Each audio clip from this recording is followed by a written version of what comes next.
No, you're hurt, and they're trying to treat you medically, and you're telling them to help the others. Well, actually, they tried at one time to help me, and just told me to stay away from me. And because you thought others were in worse shape, but you were in bad shape. Well, I had my last rites given to me. Right. But that was a minor problem. Did you think you were going to die?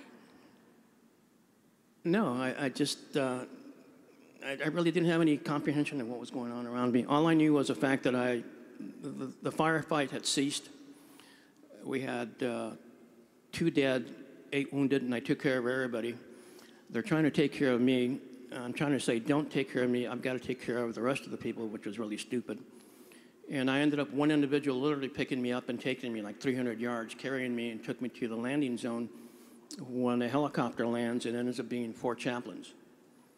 It ends up being like the joke about the chaplains. Well, this wasn't a joke. They literally landed, and I was given my last rites by a Baptist minister, a rabbi, and you had it all. I was covered.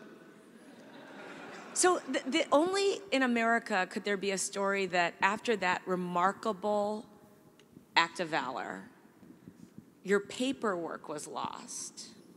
So you got your medal 34 years later. Well, paperwork gets lost.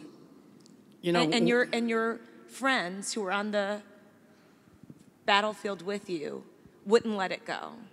No, this is the great thing about it. The Medal of Honor has nothing to do with me. It ends up being with those that had the foresight and hindsight to come back in 1995 to see me at an airborne reunion and realize that I was not given the Medal of Honor, which they thought I deserved. And to go back and for 7 years, actually 5 years, not argue with the Army, but spoke to them and trying to make them understand that I was put in for the Medal of Honor and I was not put in for anything else.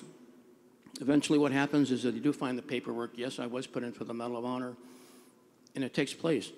The greatest thing that happened, there is a platoon sergeant by the name of Jacob R. Cook. Jacob R. Cook was my platoon sergeant. We never had any officers with us the time that I was there. And he was asked by a newspaper person, why is it that you wanted to give this person the Medal of Honor and change history? And Sergeant Cook, in his own quiet demeanor, said, I don't want to change history. I just want to correct it. Simple.